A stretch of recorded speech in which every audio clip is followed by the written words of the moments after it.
Iji wa huwallahu fis samawati wa fil ard wa huwa ari zat anu kasipatan ku sifat-sifat anu ti heula tadi eta teh Allahu Gusti Allah.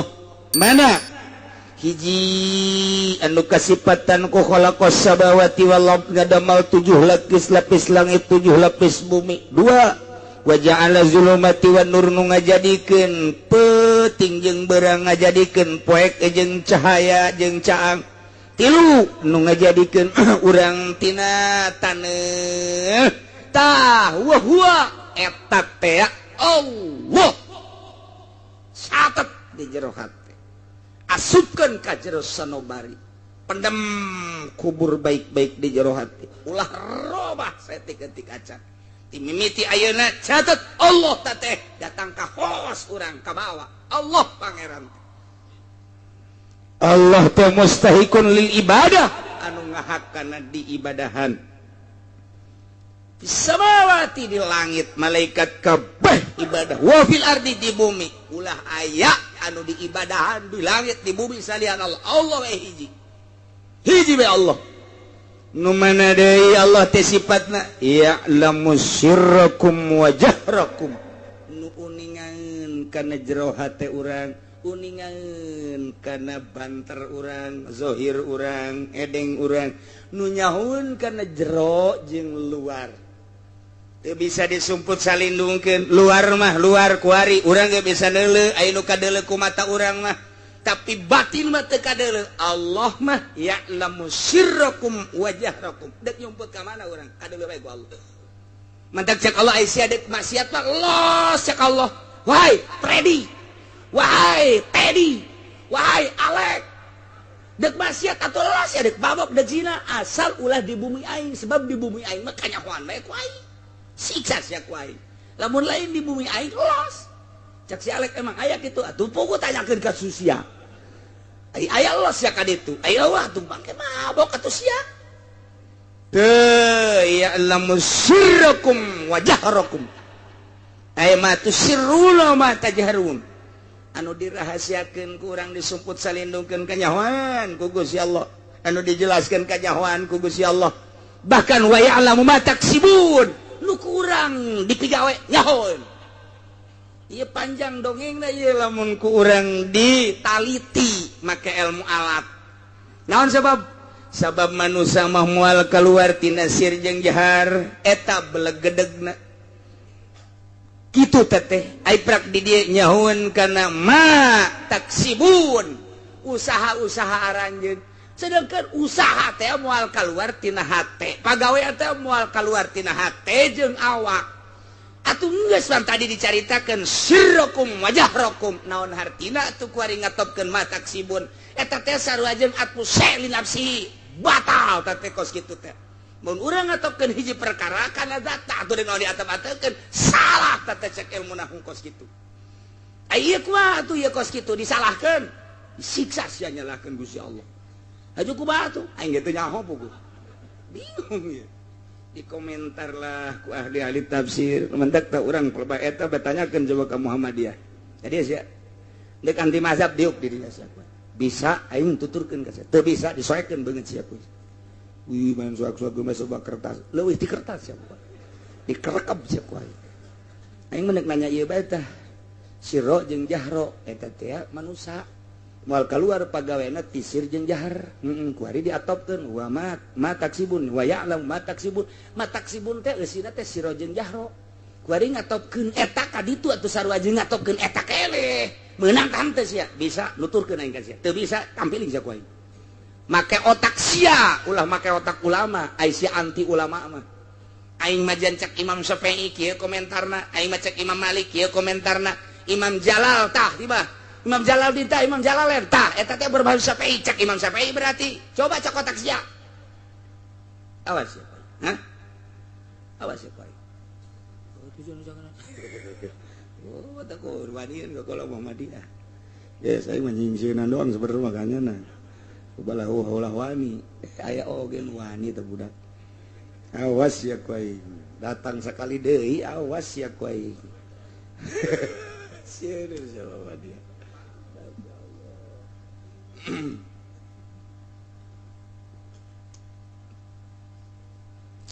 Jadi manusia teh moal keluar tina dua, hiji sir galbu, nomor kedua jahar zohir.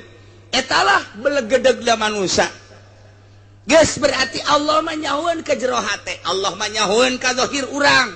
Zohir mah atuh lain Allah ge urang, nu kadeulek urang kaya tapi pansir mah teh nyaho. Geus kulantaran aya dua. Zohir diatur ku syariat, sir diaturna ku thariqah mengarah kana hakikat. Berarti pagawean teh aya dua, pagawean zahir ku syariat diaturna, pagawean batin ku thariqah diaturna. Lamun jelema bersyariat doang, batin acak-acakan. Lamun jelema berthariqah doang, ieu zahir acak-acakan. Kudu bareng. Zahirna bersyariat, batinna berthariqah. Nu mengarah kana hakikat, nasawuf lah cek urang. Mantak aya bahasa man tasawwafa walam waman nah dan lain sebagainya. Bahaya. Zindik ka dituna. Jelema bersyariat teh tasawuf henteu bersyariat bahaya. Mantak kudu dibarengkeun.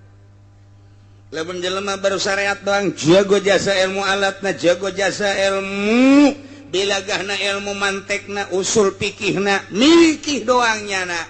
Pasalia bae jeung ahli batin, kajian kukumaha ge loba tingkah-tingkah anu henteu nono. Kitu kene lamun jelema nasawuf bae teu puguh nyareatna, masantrena di mana henteu puguh. Atuh ujung-ujungna eta engke bakalna udeng-udengna aya di hareup, sujudna di mana? Agim. Teu ngaji kajian kukumaha ge. Atuh ku santri mah kadeuleu bae. Ya, ieu udeng-udeng potongan naon ieu mah kos kieu mah. Teu beres. Udang-udang teh kapan jang sujud nama ieu mah dihareup desepan gitu.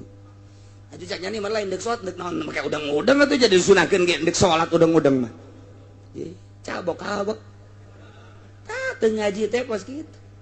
Teu ngaji teh kos kitu. Deuleu kiai-kiai anu bersyariat, berhakikat make udang-udang rapi.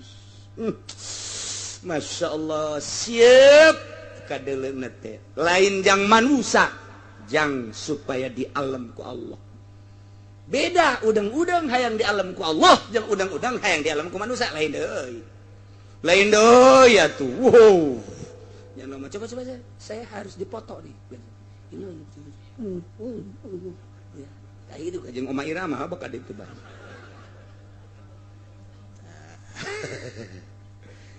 Jadi lamun zahir aya pagawean atuh batin ge aya. Lamun zahir aya guruna rukun wudu, rukun salat, puasa, haji atuh ieu ge batin ge aya.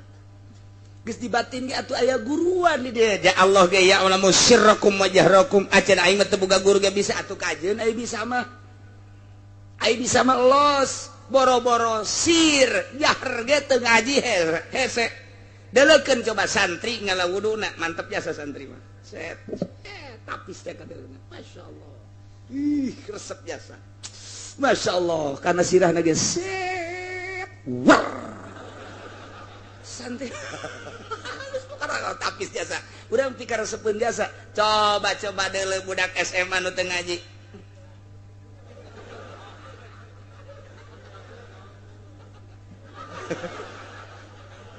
wudu kos gitu, cek Allah teh jai meuteun kitu nitahna, deh, komo pejabat anu teu ngaji teh, deh ngalawuduna ge. Leungina depan macet sakieu. Wah, ieu budak balok bae nangkod. Wudu teu bisa. Coba. Atuh kadanya ieu ku urang begitu sambutannya nah, sambutan maulid. Assalamualaikum warahmatullahi wabarakatuh. Naon kadanya nih? Alhamdulillah ngalamin. Woi, ngalaman atuh. Alhamdulillahirabbil alamin ya, alhamdulillah ngalamin. Waduh, geus pokona pabaliut bae geus. Tengaji, masya Allah kadangnya naga haridang babacaan naga. Menurut Kangjeng Nabi, ya saya hadisnya mah nggak saya katakan lah, pokoknya kira-kira ini mah maknanya aja. Hei, coba cek orang hadisna. Enggak, saya mamanya hadisna heula sia. Udah saya turun aja dah. Ayo teu ngarti. itu bisa hadis atulah sok hadis hadisan saha sia ya geus bae balok bae pikiran ku sia beda tuh urang lamun salat ge santri mah pan manggih masjid teh geus teu asing plek plek plek Allahu akbar wih geus pohare sakumaha pimitohan repi coba nun teman pesantren abri polisi nun teu ngaji teu pesantren salat nage kadang-kadang make pet dipake bae atuh pan kudu ya ieu budak pet tadi itu jang di lapangan lain jang di masjid didegungkeun sia beda do ieu sir jahar ge kudu boga guru atuh komosir urang teh zikir teh kumaha engke aya tafakur engke aya muraqabah engke aya pembagianana ya latifah lalembutan latifatul sir latifatul khofilatun terus eta teh aya pembagianana latifatul qalbi latifatur ruh latifatul sir latifatul akhwal latifatul nafas latifatul qalb tah jadi berarti kan ngeunaheun geus urang teh zikir ku ari datang ka mana naon nu kudu diurusan ku urang teh jadi mantap geus urang penting zikir teh ngeunaheun la ilaha illallah boga maksud keur ngabersihan naon ya geus kabersihan belah dieu apa handapeun susu apa luhureun susu cenah aing mah hese handapeun lu maning susuna bae terus tuh kos kitu geus dimimiti di dieu embun-embunan datang ka tapak kaki ti tapak kaki dibalikeun deui ka embun-embunan ngeunaheun plek bae jadi geus lantaran diurus ku ari maneuleui jelema akur bae ciptaan Allah nu sugih teu mandang sugihna cilaka lamun sugih nu dideuleu sugihna lamun aya jelema gagah panglima perang misalna abri jabatanna luar biasa urang ngahormat ka jabatanna cilaka geus diurus babatin teh sarua jelema geus titik sugih mah tah urusan pamere Allah jabatan urusan pamere Allah bisa mawa sugihna bisa mawa jabatanna salamat teh bisa nyada ge cilaka geus sarua hamba Allah ketika datang hormat lantaran makhluk Allah nyana ngaganggu singkirkeun ku urang mah deuk ka Allah besi urang ka babawa jol aya camat mamawa partai Golkar indet sia ka ditu jejedis aing ka babawa ku sia aing mah deuk ka Allah bae los hudangkeun ku sia Golkar hudangkeun los bendera Golkar aing mah moal deuk ka Allah ngan aing ngahalang-halang moal ka sia milu ge moal aing mah sebab aing mah deuleu Golkar teh kos kadal geus bae resep henteu benduh henteu los ya basi aing mah tanggung jawab aing ke di akhirat lantaran aing mah dititipan ilmu ku Gusti Allah mun aing mimilu jeung Golkar engke aing di akhirat ditanya ku Gusti Allah teu bisa ngajawabna gara-gara sia hanas mere 1 juta 2 juta paling gede mobil aing cilaka di akhirat endet sia ka ditu tah lamun geus ngaji batin contoh batin teh lain aing tolol keur carita tah mun geus ngaji batin mah kos kitu aya naon itu aing dicarekan ku Gusti Allah aya pertimbangan antara dunia jeung akhirat kamangpaatan dunia kumaha kamangpaatan akhirat kumaha kabawa moal ke di akhirat coba kiai anu henteu boga perbandingan Waalaikumsalam ya camat naon mah iya amanat ti Bapak Bupati ada kadi oh ira Bapak kadi iya ceneng ke kagak jamuan-jamuan sabaraha eta ieu 3 juta kok sakedik 10 atuh 10 terus usulan-usulan anak ayat atau majelis pondok oh iya tenang atuh tamar tah eta kiai bangpak na ge kiai teu boga perbandingan batin Allah teh nyahueun ya'lamu sirrakum isin lamun jelema ngurusan batin isin keur pahareup-hareup jeung jelema pan aya sok ngurusan batin mah ngurusan batin atuh diolah bae batin teh Allah neuleukeun ye pandangan aing ka nyana dideuleukeun ku Allah resep duniana apa resep nyanana apa resep ilmuna dideuleukeun muter terus kos tukang pencak diuk di mana bae ge weh kieu bae bener eta tukang pencak diuk di mana bae keur ngaji ge kieu bae keur ngaji ge kunaon eta besi bae besi cak jana besi mah ngajaga doang besi datang ti dia tinggal kitu doang jadi renggang ya nama diuk nage antara suku Kenca jeung suku Katu renggang kieu bae besi belah dia katuhu besi belah Kenca iya atuh kitu bae itu nama muter set babari jadi lantaran nu diolahna penca diuk nage mikiran besi aya tuh kan lamun jelema berekonomi pikiranna ekonomi HP nage ekonomi bae keur ngaji ge tatitut ya sebentar lagi tenang ya udah bereskan dulu udah saya segitu udah tinggal tanda tangan aja emang pikiran anak dunia lamun nu pikiran anak nyana teaker ke awewe tunggu sakedap deui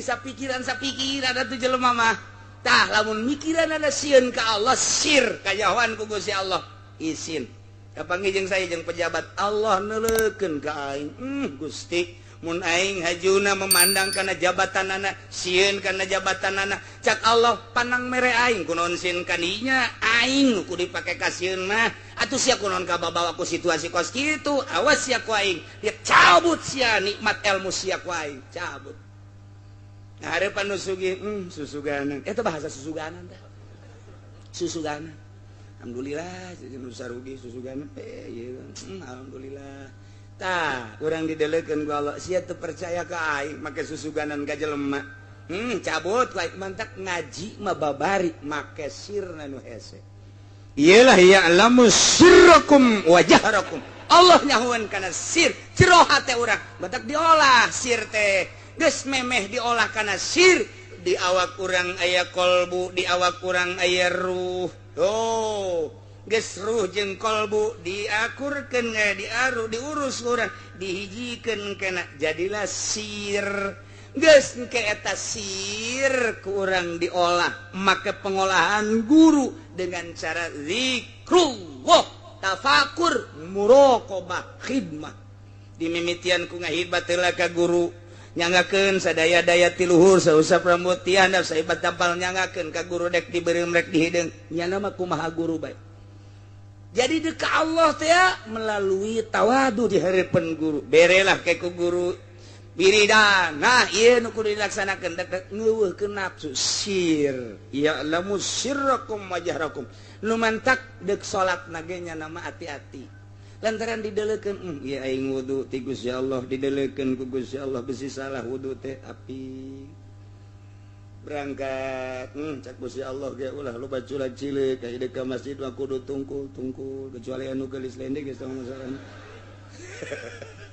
atuh sia mah kitu bae sih tunggu dan datang ke masjid ieu teh dilempangkeun ku Gusti Allah ditangtungkeun ku Gusti Allah ilmu abdi nyahona kana salat teh ti Gusti Allah tah dipikir terus ahli Allah sir isin ya tenangtung teh lain nang abdi nang Gusti hirup abdi nu Gusti sadaya-daya ge nu Gusti nyaho abdi kana salat lohor ieu ge ilmu teh ti Gusti atuh abdi mah ieu mah ngalaksanakeun sakumaha Gusti we nyangakeun sakumaha halang layangan we ieu mah dikunat dikenud terus sir didelekeun ku Gusti Allah mun bulak biluk teh izin jasa hati abdi teh tafakur heula mulai geus mantep jasa seakan-akan geus deleuk Allah atau didelekeun ku Gusti Allah kakarak usolli fardhu zuhri Allahu akbar geus nikmat kitulah sir didelekeun ku Allah ya'lamu sirrakum wa jahrakum isin amat urang dikajahokeun sir urang gulak-gilak begitu orang salat Allahu akbar Bismillahirrahmanirrahim alhamdulillahirabbil alamin eta kumaha barang jadi teh henteu malang saeutik eta suratul ladzina an'amta 'alaihim jadikeun bae kitu ngan leutik ya untungna eta apa diteruskeun bae apa pertahankeun bae ai ditahankeun bisi ka batur ente jadikeun bae ghairil maghdubi 'alaihim waladdallin jadi lain amin jadi cak Gusti Allah aduh aing mah jatuh ditakos kitu salat ka sia ayo sia pae sia salat sia jadi siksa ka sia wala tadrib wujuhana ya ilahal alamin atuh si jelaskeun ibadah teh ulah jadi pamonggol ibadah urang mah ieu mah ngagedean pamonggol poe kamari mah kakarak sagede kieu poe ieu mah sok gede ping-ping asalna ditambah 10 tahun deui mah sok gede naon beureung pamonggol masalah ya'lamu sirrakum wa jahrakum. Tayelah lamun sir urang geus diolah izin ke Gusti Allah. Lamun geus izin ke Gusti Allah bakal bagus adab-adabanana. Geus kudu boga guru sir, teu boga guru bakal kanyahoan bae jelema zahir. Penca jeung teu boga penca kadeuleu keupatna lain deui. Lain deui, euy keupat penca mah. Teger amat teh budak. Euy ngojotos ge lempeng. Nu teu boga penca kajelean katingali salat menang ngaguru jeung henteu lain deui. Beda kajian sirna boga guru beda ke tingkah naga beda, berbajuna, lempangna, ngomongna, sangkilang lalagaan tetep kanyahoan bae sebab aya guru tuh urang encan pernah ngaguru hese jasa tuh geus bae cinta bae kanu geus ngaguru abeh urang kabawa ku bendera Tuan Syekh Abdul Qadir Al Jailani.